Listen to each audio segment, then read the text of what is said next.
नरेंद्र मोदी सरकार के 9 जून को अपने 12 साल पूरे हो रहे हैं। प्रधानमंत्री मोदी का फोकस वैश्विक संकट से इस दौर में भी हिंदुस्तान की अर्थव्यवस्था को मजबूती देने पर है। जब पूरी दुनिया में संकट काल चल रहा है तो पीएम मोदी ने 140 घंटे के अपने विदेश दौरे में 40 अरब डॉलर की डील फाइनल कर दी। मकसद आने वाले संकट से निपटना है। एक तरफ मोदी का ये क्लियर विजन है तो दूसरी तरफ राहुल गांधी की बेचैनी अलग है। राहुल पैनिक क्रिएट करने पर जोर दे रहे हैं। पहले लोगों को डरा रहे हैं, तबाही और बर्बादी का डर दिखा रहे हैं, फिर भी काम नहीं चल रहा तो गाली गलौज पर उतारू हो रहे हैं। राहुल गांधी के प्रधानमंत्री के लिए तू तड़ाक की भाषा बोल रहे हैं। ना उम्र का लिहाज कर रहे हैं, ना ही संवैधानिक पद का। राहुल कह रहे हैं कि आर्थिक संकट आने वाला है, फ्यूल नहीं मिलेगा, खाद नहीं मिलेगा, खाने के लाले पड़ जाएंगे, पूरा देश तबाह हो जाएगा। राहुल को ज्यादा दर्द इस बात का है कि वो आर्थिक संकट का डर दिखा रहे हैं और प्रधानमंत्री मोदी उनके ननिहाल में मेलोडी टॉफी बांट रहे हैं। राहुल गांधी रील्स और मेलोडी तो दिखा रहे हैं, लेकिन 5 देशों की यात्रा के दौरान पीएम मोदी ने जो लगभग 60 अहम डील की हैं, वो नहीं देख रहे।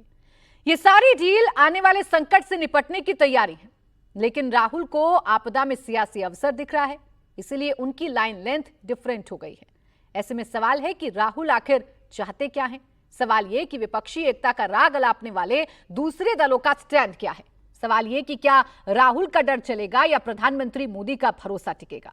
आज इसी पर करेंगे मुकाबला, लेकिन पहले आपको सुनवाते हैं केंद्रीय मंत्री पीयूष गोयल का बयान, जिन्होंने राहुल गांधी को करारा जवाब दिया। राहुल गांधी जी अपने स्वभाव का परिचय, अपने चरित्र का परिचय अपने शब्दों में, अपने भाषणों में बार बार दे रहे हैं।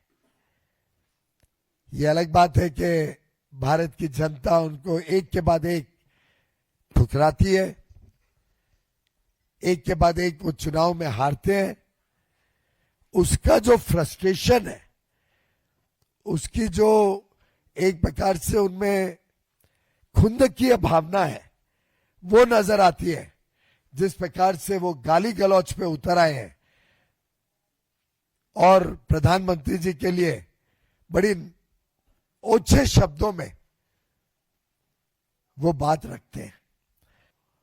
ये स्पष्ट है कि जिस प्रकार के शब्दावली राहुल गांधी जी इस्तेमाल करते हैं, इसको अंग्रेजी में कहा जाता है abuses are the weapon of the week.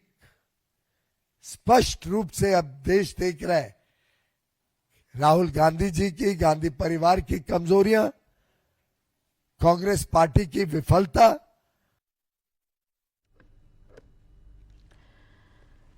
तो एक तरफ मोदी सरकार के 12 साल पूरे होने पर आज कैबिनेट की एक बैठक भी होने जा रही है, जिसमें आज बीजेपी सरकार अपना जो रिपोर्ट कार्ड है वो भी रखेगी और ये बताएगी कि सरकार आने वाले वैश्विक संकट से निपटने के लिए क्या कर रही है। तो दूसरी तरफ विपक्ष है जो सरकार से सवाल तो पूछ रहा है, लेकिन सवाल पूछते पूछते जो लाइन लेंथ है विपक्ष की वो लगातार बिगड़ रही है और इसमें सबसे आगे हैं नेता प्रतिपक्ष राहुल गांधी, जिनके एक एक बयान को लेकर इस वक्त माहौल जो है वो गर्मा गया है।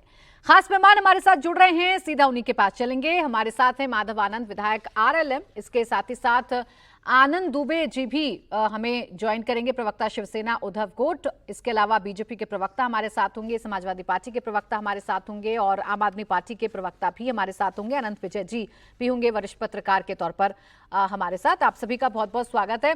मैं आनंद दुबे जी आपसे शुरुआत करना चाह रही हूं, अगर आपको मेरी आवाज मिल रही है। ऐसे वैश्विक संकट में जब विपक्ष को सरकार से सदे हुए सवालों के साथ सॉल्यूशन की तरफ जाना है, नेता प्रतिपक्ष की ऐसी भाषा क्या अच्छी लगती है आपको आनंद जी? प्राची जी नमस्ते, सभी को मेरा सादर प्रणाम। ऐसी बाणी बोलिए मन का आपा खोए, औरन को शीतल करें आपों शीतल हो। हम तो दोनों तरफ से यही निवेदन करेंगे, दोनों तरफ धुरंधरों की कमी नहीं है। ये भाषा भी गलत है और इसके पहले जो कांग्रेस या विपक्ष के लिए बोली गई है प्राची जी, वो भाषा भी गलत है।